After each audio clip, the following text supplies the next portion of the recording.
नमस्ते दोस्तों, स्वागत है आप सभी का हमारे इस नए वीडियो में। इस वीडियो में आप जानेंगे नाग पंचमी कब है और नाग पंचमी क्यों मनाई जाती है, इससे जुड़ी हुई पौराणिक कथा। हर वर्ष श्रावण माह के शुक्ल पक्ष की पंचमी तिथि पर नाग देवता को समर्पित नाग पंचमी का त्योहार मनाया जाता है। नाग पंचमी पर हिंदू शास्त्रों में वर्णित सभी तरह के नागों और विशेषकर भगवान शिव के गले में सुशोभित नाग देवता की विशेष रूप से पूजा की जाती है। कल 9 अगस्त को नाग पंचमी का पर्व मनाया जाएगा। वेद और पुराणों में नागों का उद्गम महर्षि कश्यप और उनकी पत्नी कद्रू से माना जाता है। नागों का मूल स्थान पाताल लोक है। एक पौराणिक कथा के अनुसार एक बार देवताओं और असुरों ने समुद्र मंथन से 14 रत्नों में उच्च शर्वा नामक अश्व रत्न प्राप्त किया था। यह अश्व अत्यंत श्वेत वर्ण का था।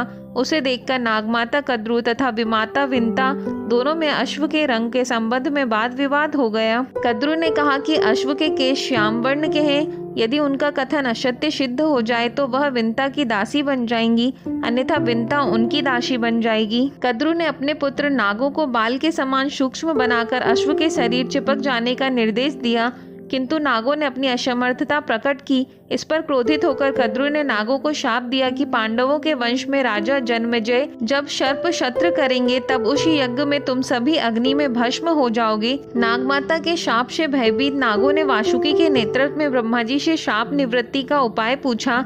ब्रह्मा जी ने निर्देश दिया कि यायावर वंश में उत्पन्न तपस्वी जरकारु तुम्हारे बहनोई होंगे, उनका पुत्र आस्तिक ही तुम्हारी रक्षा करेगा। ब्रह्मा जी के इस वचन को सुनकर नागराज वासुकी अतिशय प्रसन्न हो उन्हें प्रणाम कर अपने लोक में आ गए।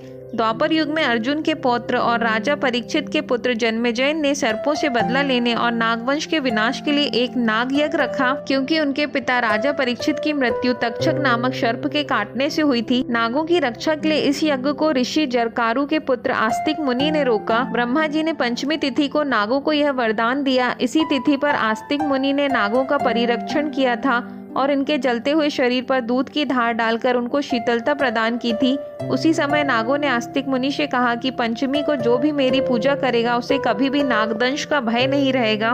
तभी से पंचमी तिथि के दिन नागों की पूजा की जाने लगी। मान्यता है कि यहीं से नाग पंचमी पर्व मनाने की परंपरा प्रचलित हुई। ऐसी मान्यता है कि इसी दिन भगवान श्री कृष्ण ने कालिया नाग का अहंकार तोड़ा था। इसीलिए भी नाग पंचमी का यह पर्व ऐतिहासिक तथा सांस्कृतिक दृष्टि से बहुत महत्वपूर्ण है। यदि यह कथा आपको अच्छी लगी हो तो चैनल को लाइक, शेयर और सब्सक्राइब करें। धन्यवाद।